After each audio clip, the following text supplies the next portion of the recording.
Good afternoon, everyone. I'm Dr. Donna Christensen, and normally Linda Dorman is here with me, but she's had an emergency and couldn't join us today. But we're so glad that you could join us. And I have a special guest that'll be joining me in a few seconds. We're going to talk about something, a methodology for addressing violence. There's been so much violence across this country, of all kinds, even here in the Virgin Islands, where I'm reporting from. And in one of our meetings at the NMA, the issue of curing violence came up, and I thought that sounded so interesting. So that's what we're going to focus on today: the methodology for addressing violence through the cure violence methodology. And I'm going to have my guest join me.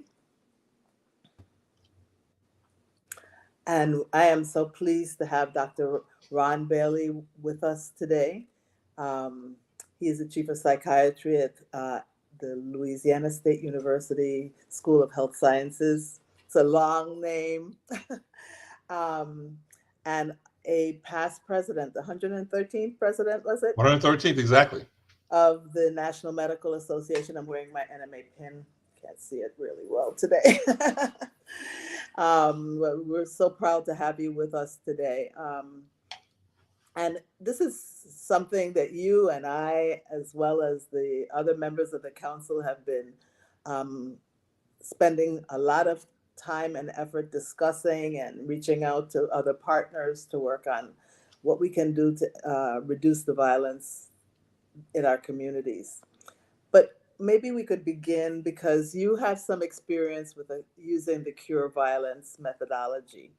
And maybe you could start by explaining to our community and all of our listening audiences what is curing the cure violence methodology. Well, so thank you very much, Dr. Christensen. I'm very happy to join your group for the first time today. We do quite a bit of media, but not before, I think, in this setting. So very excited, very happy to join.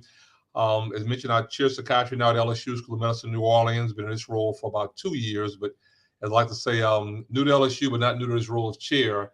Been doing this for about 15 years, running different institutions. Right, where were you? Why don't you tell the audience what? I was at Meharry.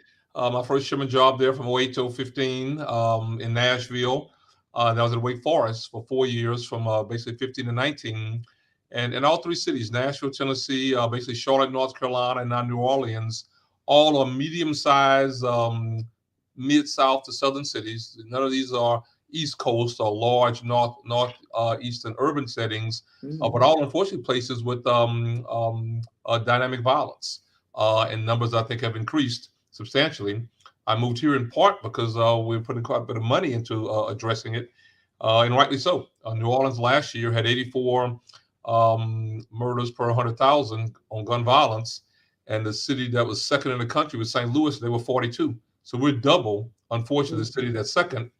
But one data point I'd like to often comment about when we start a discussion about gun violence is that the same 5 cities that have been number one, unfortunately, on gun violence in the last 20 years, New Orleans and St. Louis, Baltimore, Memphis, Chicago, have been the same 5 for 2 decades. So I love the premise of your discussion today, because for what you share with me, you point out that the community has to be engaged and has to be involved, and you're 100% right. Because if we don't change what we're putting into our young people, we're going to keep getting many of the same results. And what we tend to do all too often in settings, including in New Orleans, is there'll be an uproar. There's a bad event. A fair amount of money comes into play, and we try to arrest the problem and give the police bigger guns and more ammunition and more militaristic type perspectives of vantage points come into play. And it just really doesn't work on addressing the underpinnings, if you will, of what leads to dynamic violence, which is very, very often those societal issues that, when they continue to occur, they are substantially adverse over time.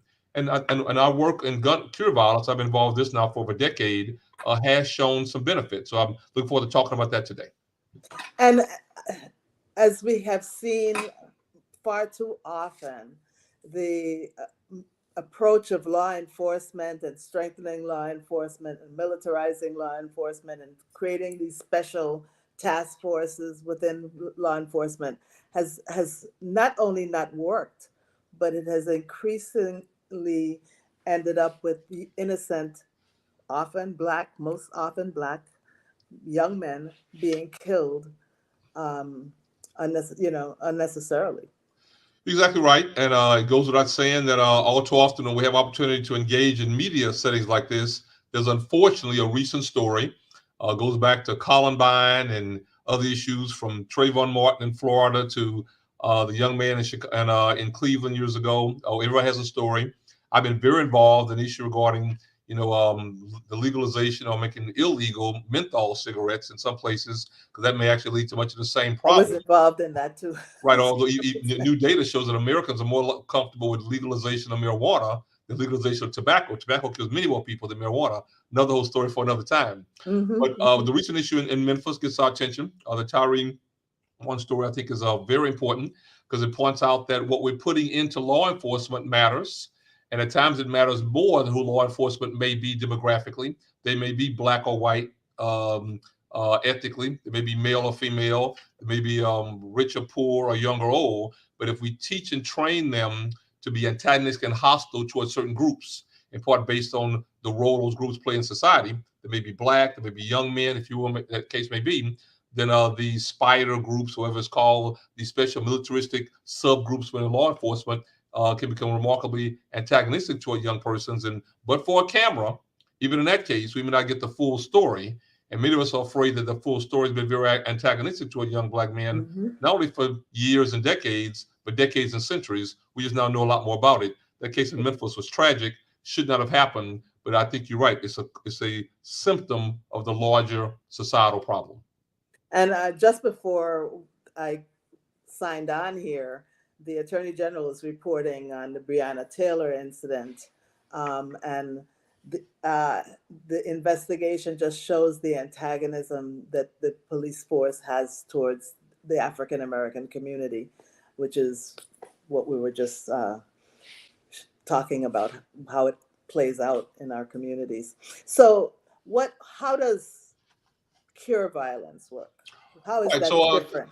yeah, thanks so much. So I think that the story of cure violence is a pretty substantive one, and one that I think your members would love to hear about.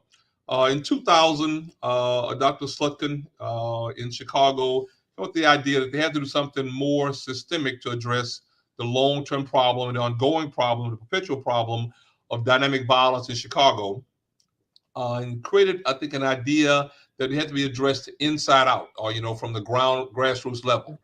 So they created this idea that they would find young people who are from the community and in the community, give them a term, the fancy term is being a violence interrupter, and to try to identify violence pre-morbid before it would happen. The concept and the data would show that there may be a bad event, a murder, a gun violence experience, and it may lead to retaliation by another subgroup. So people call them gangs. Which I played football my whole life. I've often said that very similar socioculturally my life as a football player to what other people call gangs, but nevertheless, I get the story that they call them gangs. And then there may be a back and forth, a tit for tat. And before you know it, innocent people are involved. I've had cases where somebody goes by and does a drive-by shooting. Have one just like that right now in Jamaica, and the person who gets hit is the mother who wasn't involved in the conflict, who lives in the same house with the young man who's being targeted. And at the end, not just one or two people are harmed or injured, but multiple persons, sometimes several, at times dozens. It can be tragic. So by funding interrupters, they were persons who were supposed to be central to the understanding the mechanisms of the internal conflict in the community. The idea was they would actually get into the community and make relationships with the persons who were at high risk of retaliating for a conflict. Bring that person resources. Maybe the person needed to move or get away. Maybe they need to have access to jobs or housing or clothing or food or basic necessities, the kind of things that very often really create anger and hostility and isolation emotionally in society. And then people strike out with the few means that they actually have, often the use of guns. That was the basic concept. Other places have tried to adopt it. Boston came up with a model similar years Yes. later.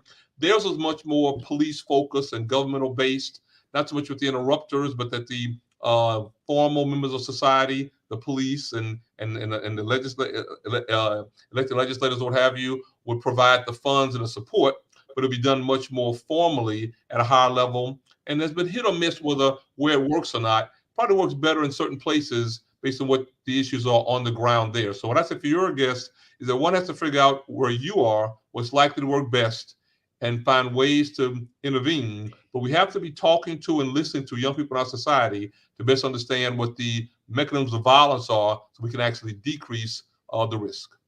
And we'll be doing some of that here over the next couple of days with one of the nonprofits with children, young people from across the territory.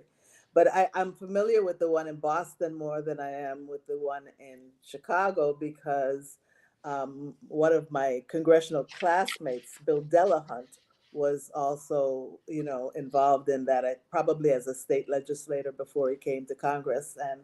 And we kind of talked about that. And actually, he came to the Virgin Islands, and we had some meetings where we discussed it. So this is really not a new concept.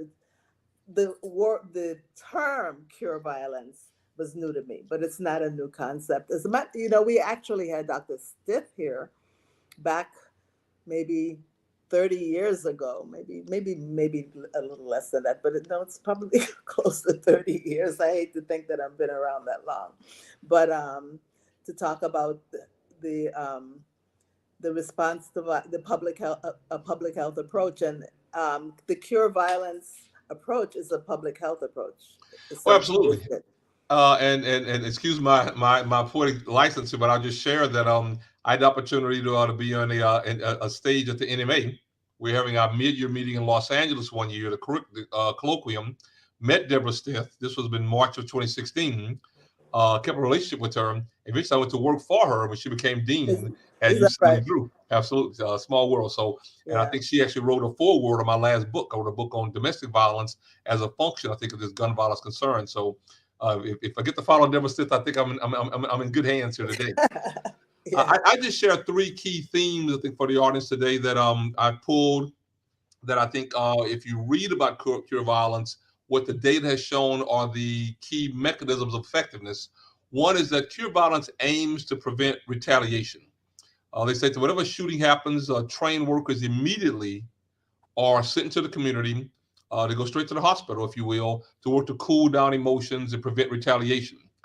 We do a little bit of that here in my department.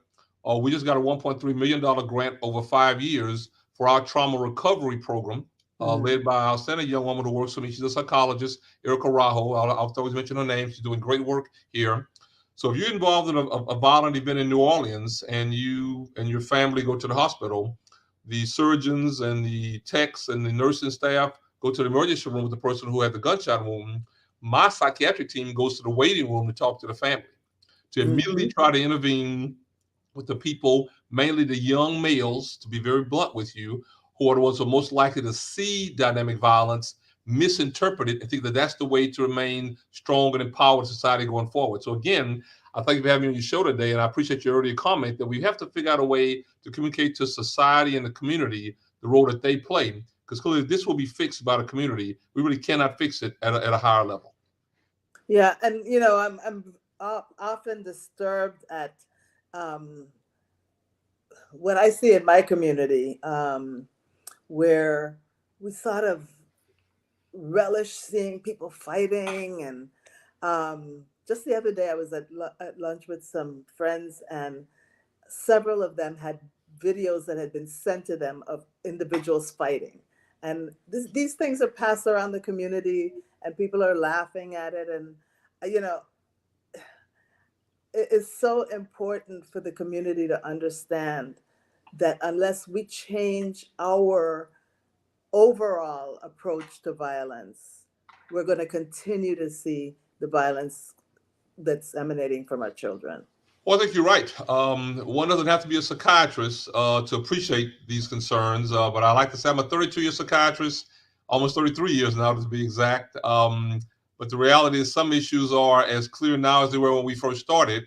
That's our world, our society, our community is changing and or has changed. Most people my age or the like love to tell the stories that when I was in the sixth grade or the eighth grade or 10 or 12 or 15 years of age, and I had a beef with another person who was a peer, we went behind a building and he punched me or I punched him or he pinched me or I pinched him. At no point did either of us ever think about killing the other person. Now, Yeah. the first thing I'm afraid to say, Dr. Christensen, that many young people think about when they feel like they've been insulted or disrespected or abused or mishandled is they want to think about ways to kill the other person. And I find that striking. If you allow me, I'll tell you about my favorite story that I tell about this, and I tell this to young people pretty Please. regularly. I grew up in Beaumont, Texas. Not really in the country, but it wasn't Houston, if you know what I mean. My Yeah. grandfather had a I farm. know the area. All right, so I went to the farm when I was a little kid before I got big, so I played football. I went to the farm every day in the summers, blah, blah, blah. And so I milked a cow and rode a horse, all that kind of good stuff. Not much, but I have. One day, my grandfather and I were out there. It would only be the two of us. He had 4 acres. And he and a neighbor got into a beef. I'm a little kid, so I'm really playing, not doing too much work really. And the neighbor rolled up in his car, in his truck, and they got into a verbal confrontation, a distance from me. I'm watching. I'm probably 10 years old. And I saw my grandfather, who was probably 50, 60 years of age, get into a fist fight with the other man. They really had a fist fight. I mean, I saw them punching and throwing or whatever. At some point, like most fights, nobody wins. Both people get punched. Nobody dies. Nobody falls down. The other guy gets in his car and drives off. And I remember this vividly like it was yesterday. It had to be 50 years ago. The last image I had in my mind and my visual was the big gun he had behind him as he drove off in his truck. And my Really grandfather had a big long-range gun in his truck that we drove there every time with. But I assure you, amazing. never in my mindset or my grandfather's or the other man's that either think about going and getting a gun to resolve that conflict. That's a societal change, a sociological consideration, a psychological aberration in how we think about resolving conflict. That, in many regards, is a huge part of the problem. People think about going to the gun very quickly rather than other forms of conflict resolution. Right. So you talked about one part of the methodology, the interrupters, and are there other? Absolutely. That's why I tell that story, because the second piece is that we work to mediate ongoing conflict. So what we do in psychiatry, I think fairly well, is intervene and work to develop some conflict resolution strategies. People use humor to resolve conflict. When Chris Rock got slapped by, the movie star, he made a joke about it, and that modified conflict by them going to get into a fist fight right then. Many may miss that, but that's one strategy to prevent a fight from escalating with fists or words, and then eventually guns. But it's also true that conflicts need to be addressed in an ongoing, repetitive fashion, and that's what tends to happen when you call a group give a term like a gang. They've got an ongoing, long-term conflict, whether it's the Hatfields and the McCoys, that terminology, or whether it's Reds and Blues or Bloods and Crips. The idea is that there's some conflict that goes back days and weeks or months and years or longer, and people keep fighting over this age-old issue or conflict. So what we state here is that workers in these concerns, these interrupters, identify an ongoing conflict by talking to key people in the community, and they really work to address the ongoing disputes. They'll find out who's been recently arrested, who recently got out of prison, what are the situations that I think are likely to lead to ongoing problems. If there's a church that's having an event, and last year this group went to that church and burned it down or had a fight, next year wait a whole year to go back and retaliate, that type of setting. You intervene and interrupt that potential violence from occurring. We also note that we actually work to teach people, as I just mentioned about my group here at LSU, meditation techniques, mediation, excuse me. And they work differently for different people. The way you and I would work to engage may be different than what I would say to a young 15 or 16-year-old young male in New Orleans if I had access to talk to him. What are the kind of things that he may hear more directly and viscerally that may work to kind of change that issue of concern? In the good old days, we thought you could tell us people don't hurt women and children. Unfortunately, that's actually changed some settings as well. So we've got to be creative and thoughtful. And I think it starts off with listening to them, hearing what their issues are, finding what matters to them in that subgroup, in that subculture, and identifying some givebacks. There's something that each entity may want or need or benefit from that may work to modify their behavior. And in psychiatry, we have to be effective at listening and responding, I think, effectively in that regard. Okay. And so how are you dealing with the community at large? We kind of a three-tiered approach. I mentioned what we're doing in the hospital. We really are working to identify families when they come in, they've been victims of violence or violent crime, and kind of get them on our list and working through it. Very often, I think we found that many individuals, don't go for ongoing therapy. I'm happy to be in this role. First time a person of my background is in this particular type setting. So we have some influence, and we're trying to work to get people in for outpatient therapy. I was flabbergasted and shocked when I arrived here to find out how many empty days we have on our schedule with all of the psychiatric problems and societal problems in New Orleans. I've got 58 doctors who work in my department, and we've got empty schedules. There's been a remarkable disconnect on simply having people in the community call LSU and get an appointment for your child or your adult to be seen. With all the issues that are going on in school settings, I found that to be objectionable. The second thing I think we're also doing is I think we're trying to work with law enforcement. Early in my career, we actually had the contract to do an assessment before people became policemen to assess whether or not they were going to be a good risk to carry a gun. Now I think there's work to be done once a person is actually already on the force in an ongoing fashion.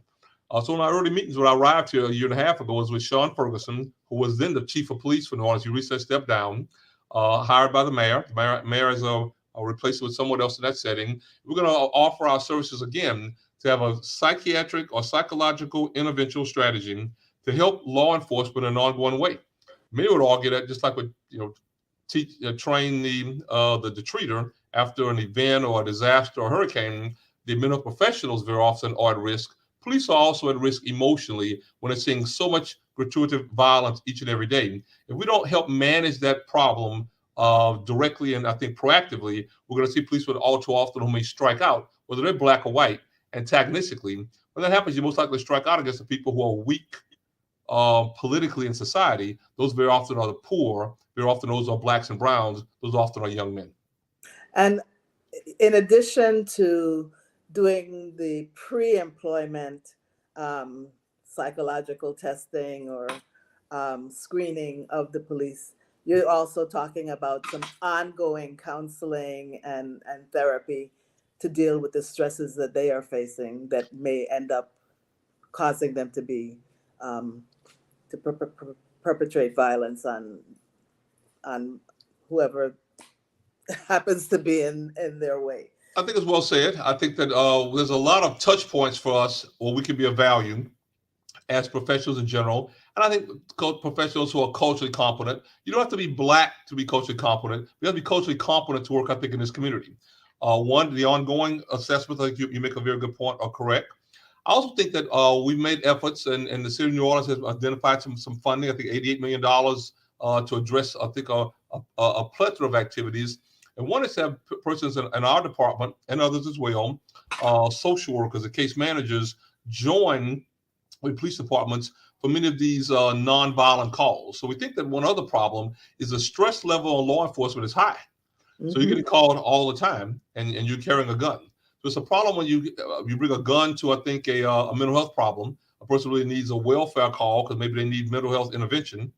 It's also a problem if the policemen have to spend 2 hours standing next to someone when there's a car wreck or whatever. So decreasing the stressors on them in general may help get better decision making for policemen when they are involved in a particularly violent conflict. They do have to either pull a weapon or there's a risk where somebody else may actually pull a weapon.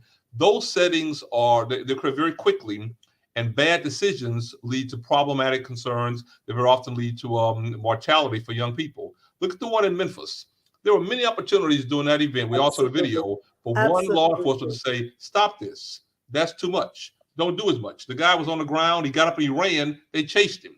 So they're not making good decisions in total during the course of an ongoing conflict. We can do trainings. I haven't got to that part yet. More trainings are helpful, but having less stress to be able to take their time and think through decisions they're making in the middle of a potentially violent conflict, we find to be one area where psychiatry can make a key intervention.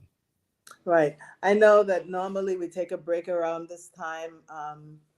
Until I get a message, I guess I'll just keep on going. how are churches, are you involving churches in this effort to reach the community and cure the violence in the New Orleans area? Well, they have to be. As I mentioned, amongst this $88 million that the city has been pursuing to get access, they did reach out to the city of Seattle, which had some success with a program like this. I think brought in as a consultant a past police chief to work on police department reform and things of that nature. Many speak about community policing. And as part of that process, they also speak about community involvement, community investment. And you really link to community leaders. And all too often, those stakeholders and leaders are pastors of large churches or persons who lead large groups. What happen in New Orleans, like many places, is you have a network, I think, of churches that have been very instrumental historically at responding to community strife and community grief. There's a bad event, somebody's killed, et cetera, et cetera. Much of the work now is get churches involved earlier and more proactively to try to work to decrease the likelihood that they're missing opportunities to undermine some of the ongoing retaliatory conflicts that very often people in the community know about, including churches. I think it's time for us to take a break. So we're going to come back. I want to come back to the churches and then schools as well. Certainly.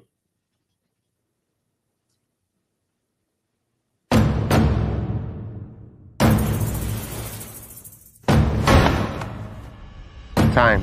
It has a different meaning in the U.S. Virgin Islands. It goes backwards, forwards, it stops.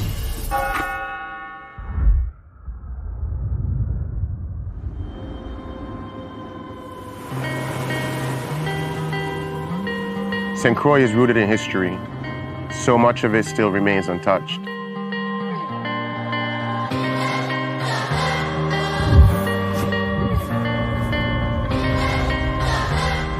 I remember running on these streets as a kid. This trap was right down there. It opened the same year I was born. This is where the original Cruzan hook was born.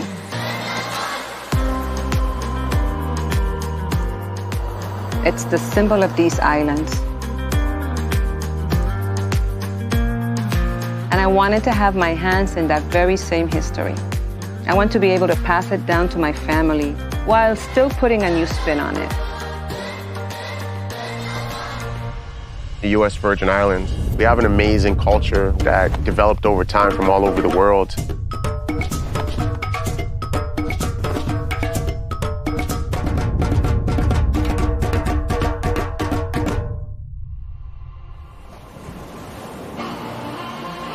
St. John feels so untouched. Being underwater is like another world. There's no worries, there's no stress. I can just escape. This is my happy place. My passion for scuba diving came at just being fascinated with the water and wanting to be a mermaid. And this is the closest thing I can get to achieving mermaid status. Canadians just love being outdoorsy. We live for adventure, so we love anything hiking, being on the water, diving, snorkeling, and St. John has it all.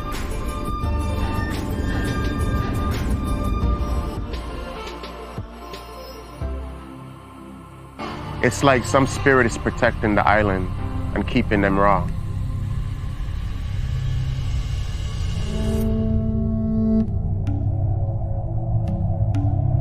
The Makujumbi watches over the island. From up there, they keep the evil spirits away.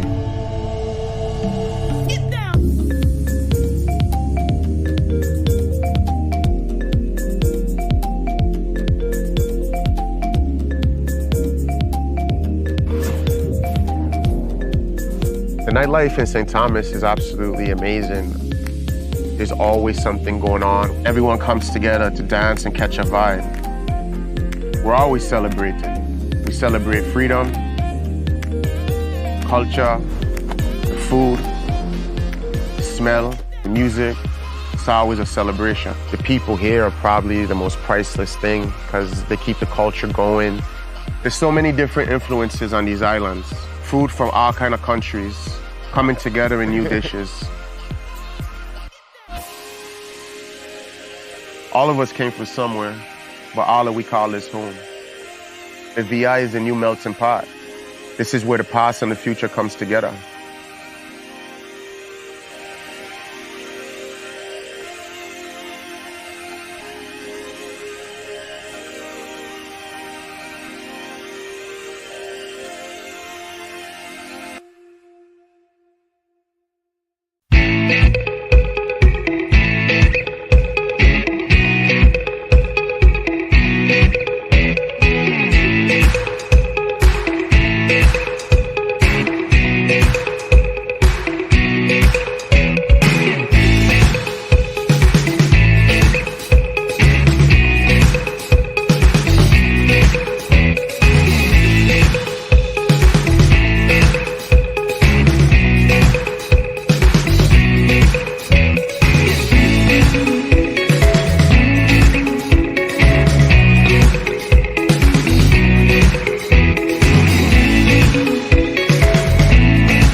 Hey, we're back. So we were talking about the churches. There's a young minister from St. Thomas who's in Brooklyn, and I call them the God Squad. But they have worked with us here, brought our ministers together to try to get them engaged in some of the work of going to places where an incident has occurred and trying to prevent the retaliatory actions from taking place. We haven't really adopted that quite with our churches, but they've been pretty effective in Brooklyn. And so anything else on the churches before I go to schools? Well, sure. I think that the two things that really resonate most about churches and how they can really integrate into a program like this is, although I've already said that we may not quite feel in our society that we have the same level of institutional and age-related respect that unfortunately we all want to believe we had, many years ago, decades or 100 years ago. There still does remain some reliance among family relationships. So if John may be engaged in potentially adverse behavior with his peers out in the streets, his mother goes to church and his mother Mary knows her friend Susan, and John will be sensitive to harm coming to his mother via people going towards Susan. So that's a relationship of binding item that we can use to our advantage to work to begin to modify the behavior of John. I think that's one key item. The other issue, the churches very often have resources. There could be a safe place to go. Sometimes our young men don't want to go home because just to walk through a certain area, they may pass individuals who may harm them or threaten them. That's why I issue about gangs and turf and those kind of issues. Many of us may not really realize the heightened risk that young men may actually have. And churches often may have access to other persons, men in the community, or others who may actually be able to provide many of these goods and resources that are beneficial. Part of my documentation today is to argue that I think people very often need job training, and that may help individuals get a start. One of my big efforts here with our group is to get companies to hire persons during the training process. Yes. Recognize that person may not have high level skills. They may not come in with a PhD already, what have you, but the society needs them to have a job. It clearly, the data argues, begins to modify the risk of them engaging in adverse behavior, particularly violent behavior, even I think theft and modest, nonviolent criminal actions and the like. So getting the community involved and hiring persons for jobs that they might be able to engage in and paying them some honest, decent wage, we think is additional strategy that churches can help with and help us move a lot along the line. If the pastor's saying that to the congregation, there are people in the congregation who own businesses that then may actually follow that line. Those are two key lines or linkages, I think, that can go a long way toward addressing the overall concept of the cure of violence model. And the reason that we had invited Dr. Prothros here, it was a Region 1 conference, by the way. Okay. NMA conference. But the reason we invited her was I was introducing her conflict resolution curriculum to our school system. And so can you talk about about what we can do in schools to improve the relationship between students and help them to understand that there are other ways, better ways to resolve conflicts. Yeah, a lot of work in that space. Norman Johnson, I think, is our school board lead here. We've met with him a few times. He's remarkably dedicated to the community and thinks that all of this should go through schools. So we definitely have some stakeholders, I think, in the New Orleans community who I think are good examples of what can happen in other communities to find ways to address this violence model thing via a variety, I think, of strategies. What they've talked about a lot in the school system, I've always believed as a psychiatrist, and we both are doctors, that if we're teaching English and math in 10th grade, 11th grade, 7th grade, 6th grade, and that's important for a young person to understand going through their adult life, there should be some discussion, I think, about psychiatry and psychology and mental health, because all our families at some point have some engagement with it, not always negative, but always it certainly does happen. He supports that idea. I support him. It's also true that I think schools are a very good site for early indications of who's going to have long-term problems. The kids who very often are getting sanctioned for nonviolent actions early on in junior high and high school are the same ones who also often end up with violent sanctions inside the school system and then outside the school system with the local law enforcement. But very often there's a disconnect on communication along that line, and were it to be a connection, and if we were able to work through, I think, many of the political issues already playing, we may be able to intervene early. Imagine a setting where psychiatrists like myself and my team had access to 200 young people, young men who in the 6th, 7th, 8th grade were already getting involved, were already showing signs of what historically was called delinquent behavior. And at some point it became, aggressive behavior, little violent behavior. And if we went toward them, Dr. Christensen, with the highest level of intervention, weekly therapy, going to a group, early onset, deciding assessments, whether or not you're going to need, management, whether it's psychological or medical, family engagement. We used to do what's called MIT therapy when I was in training, multi-impact therapy. We get the whole family involved and discuss what the problems are and how long they've gone on.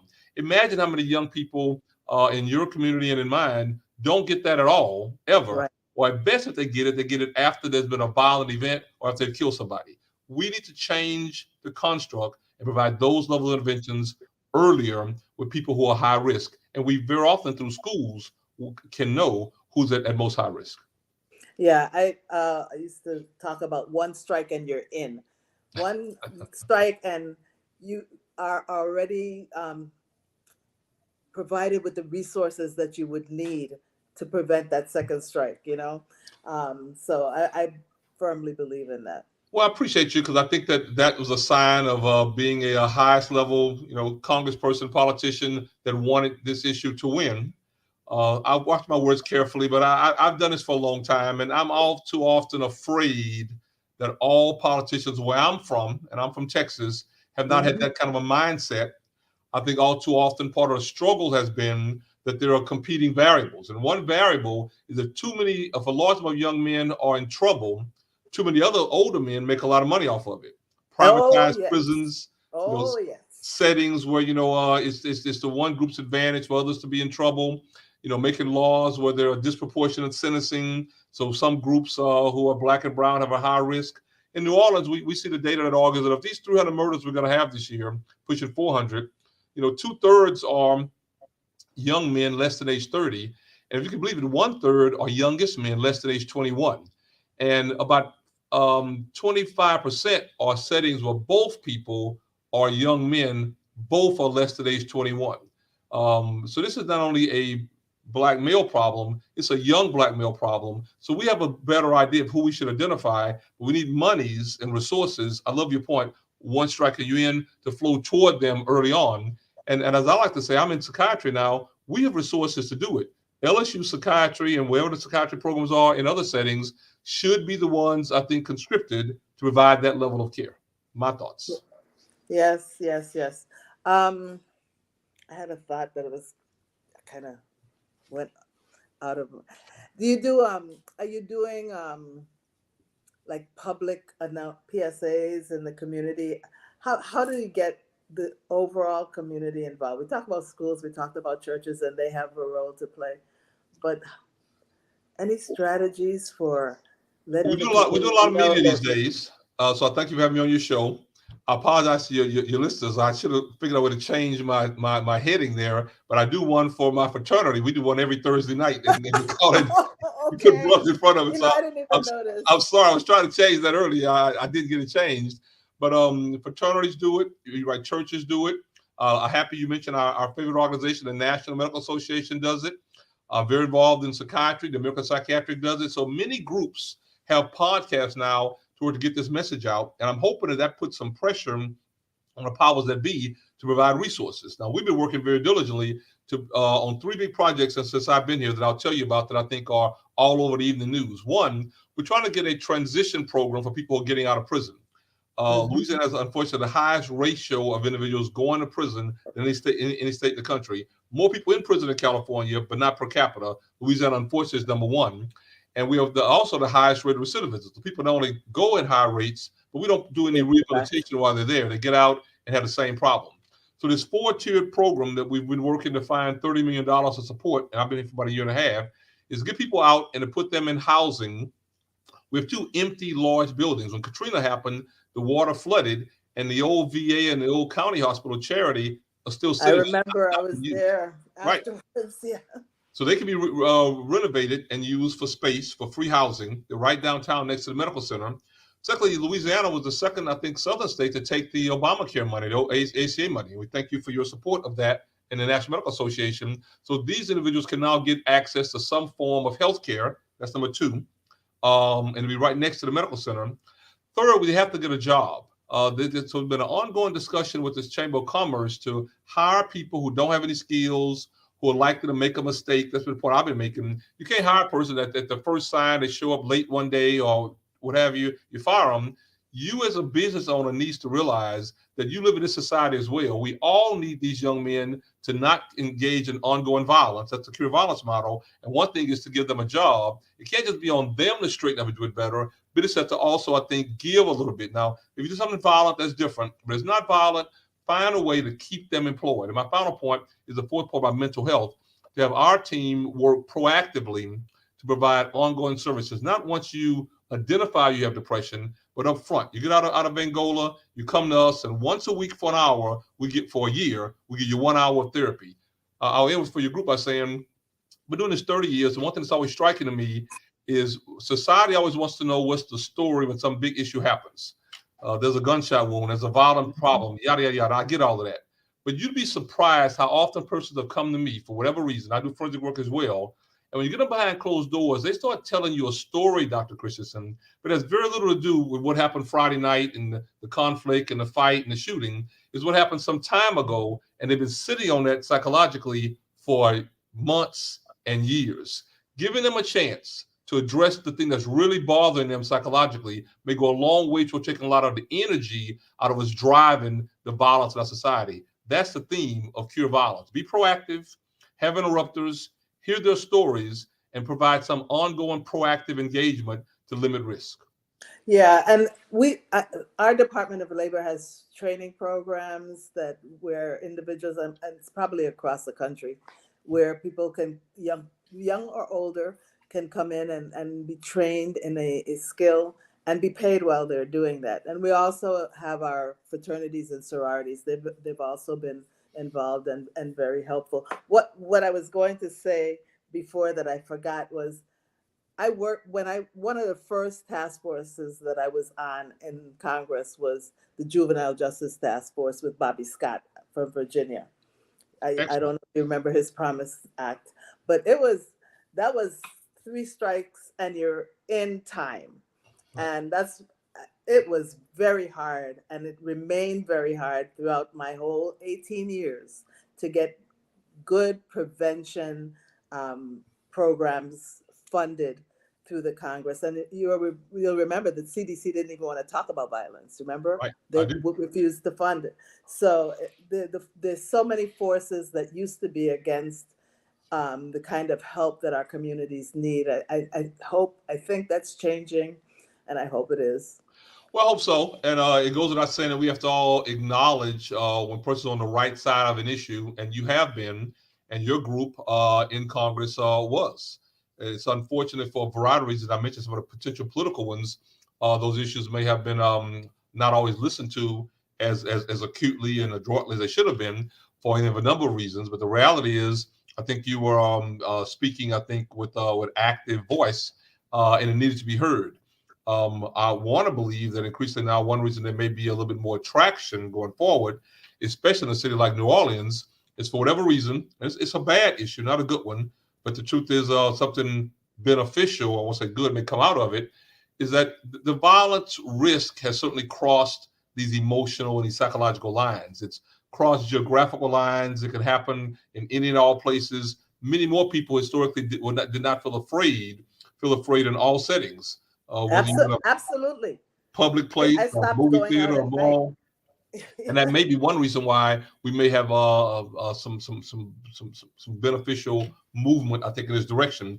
I did want to add this third point because you asked me about the 3 points. And the third one is this idea that keeping conflicts cool, in addition to preventing retaliation and mediating ongoing conflicts, is a key one. It just kind of points out that the workers or the interrupters are trained to work with conflicts as long as they're needed, and to keep, sometimes that's months, not just days or weeks, to keep a conflict from becoming violent. And that's so important because I think before pure violence, the idea very often was we'd have a lot of resources, they'd run toward a problem, and they'd address it, and that was beneficial. Knee-jerk reactions. You think about disasters, think about Katrina or what have you, and at some point when all the resources are pulled away, the problems return because they're not things you can fix in a short period of time. So this idea of longevity of response is one of the themes that I think is unique to and beneficial about Cure Violence that I would hope that many of your listeners would hear today and appreciate. We've talked about young men. Are you seeing an increase? I think I'm seeing an increase in violence in young women as well. Unfortunately, early in my career, I from Beaumont, Texas. I was in middle school in the Houston area. I trained there. There was a 12-floor prison, the Harris County Jail in downtown Houston. At the very beginning, they had, I think, 1/2 floor for women, 11.5 floors for men. Now, they have other prisons now as well. I think that prison now is 8 floors for men and 4 floors for women.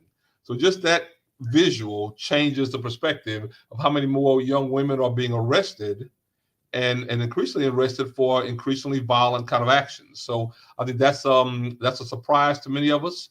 It's most unfortunate. It does point out, as I mentioned earlier, that violence kind of crosses lines. Geographical, mentioned earlier. This is certainly an ethical. This is certainly one ethnic. Excuse me. This is certainly one that I think is gender based, and a few issues in play. I wrote a book on gun violence in 2018.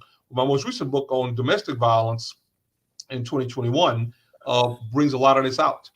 I know you mentioned we talked about doing this show in conjunction with both our good friend Roger Mitchell, who led our NMA task force on gun violence, an outstanding young guy. I'm going to ask you to talk about that for me. Yeah, he wrote chapters in both my books. Outstanding young guy, and he speaks very articulately about this issue. And I experienced it in writing a gun violence book. I kept putting information to the side. I could put a few things in about domestic violence, and yet put it to the side, some to the side. When I finished the gun violence book at 18, I had a third of a book on domestic violence there. So it surprised me how much violence is domestic.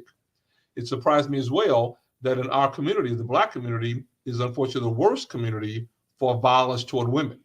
So we've got a lot to do, I think, as African-American professionals and healthcare professionals arguing. We've got to talk about this. We can't treat our women this bad, expect to have a civilized community or a civilized society going forward. And when you do so, who sees it? Children, with their boy children and little girl children who see it and unfortunately are raised and are acclimated in an unfortunate way. Huge issues that I think we should address. So Cure Violence, I love your point today, talks about all of these behind the scenes measures that, as you said in your earlier point, the community should be mindful of to work to undermine what's driving the engine and fueling the engine of ongoing violence in the Black community.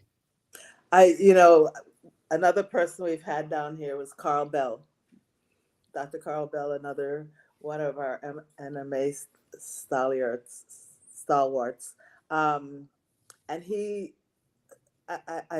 I'm going to misquote it a bit, but he always used to say, there is no more, one of the causes of violence is having a young person seeing two people who supposedly love each other being violent with each other, and the how that affects that child and probably creates another person who is going to end up being a violent abuser. But it all stemmed from a young child seeing two people who supposedly love each other hurting each other.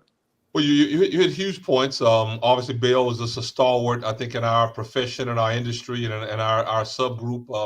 I'm like all disappointed that he was taken away from us so early, if you will. Actually, Roger Richard and I, one of the last program that Bill did was at the NMA on gun violence. We were the keynote in Hawaii, I think in 2019 or so. Bill also talked quite a bit about a point that I often quote him and show on the slide when I give lectures, that risk factors are not predictive factors because they're protective factors. And I repeat it for the audience, but it's risk factors, which we all know just based on the numbers, are not fully predictive because of what we do, protective factors. And that's really, I think, the take-home message. And I love your show today because it pointed out that the community needs to be empowered so that it can do things. It doesn't have to feel weak and disempowered, and that these adverse concerns are likely to come to us no matter what we do. That's not the case. My experience in my professional career has been that what we do really matters. We should be coordinated with a collective effort. It needs to be funded properly. You like for there to be consistency from the top, which is the part about politics, but it also should be an ongoing, repetitive fashion. I was mentioning earlier this piece about this $88 million support that should be coming to the city as an earmark. What I'm optimistic about is if you can get all the players to play nice in a sandbox together and work together, put some systems in place that fund each group. One thing we tried to do is get all of the schools involved. So not everybody crab in the barrel. Not crabs in the barrel, not just LSU Tulane, the big guys that always get the money, but also Dillard and Xavier needs to have a piece. They have a role to play. And if all of the universities have a different role to play academically, and government and politics have a role to play, as well as law enforcement. I don't think you should have zero law enforcement, but it can't be all law enforcement and militaristic law enforcement that goes against us. I think we got a decent plan. It'll be left to see whether we can actually operationalize it and continue it. Well, we'd love to be able to get a follow-up on how that goes once it gets started. I think we'll be seeing a lot more from the National Medical Association. Also, we've had the task force for a long time, and we've always dealt with violence prevention, the issue of preventing violence, but now we're a council. Right, which I'm happy about. Having been a past speaker, I'm very pleased with our organization using the mechanisms, I think, of its legislative arm to operationalize some key effects. I kind of cut my teeth in the NMA some years ago as a psychiatrist, making the argument that ADHD was a real neurobiological disorder, not just based on sugar and whipping kids or whatever, but that African American kids, like all kids, need to be loved and treated ethically or the way others should, as you pointed out a minute ago, and that if they have a medical illness, we should have it professionally assessed, addressed, and managed or treated. And we've seen some positives come out of that because then NMA took a stand on the issue regarding how we address ADHD in the Black community. Very similar, I think, to the issue regarding violence and violence prevention. Making it the council does give it some of the gravitas or the thematic power that the organization can speak from. And I think it actually operationalizes and formalizes this is really a key area of an academic discipline. I get calls pretty regularly now by young people, young men and young women, who want to go into forensic psychiatry and specialize in violence and see it as something to be respected and addressed, I think, in an effective way, where empirical data really matters. That's what I do in my career. And I want to encourage the young people to pursue medicine and pursue psychiatry and consider that forensic medicine, these issues have great moment and impact in our community. Well, I think we've kind of run to the end of our show. So that was a good note to end on, I think.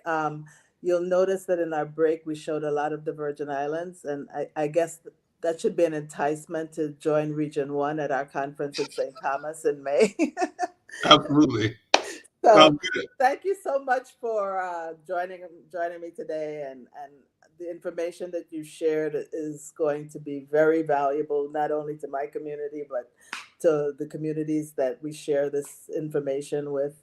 And we'd love to have you back. And we're going to invite Dr. Mitchell to come on as well. Sounds good. All good. In fact, Mitchell and I, as we end, got offered just yesterday to present this little dog and pony show that we do, not just at the NMA this year in July in New Orleans.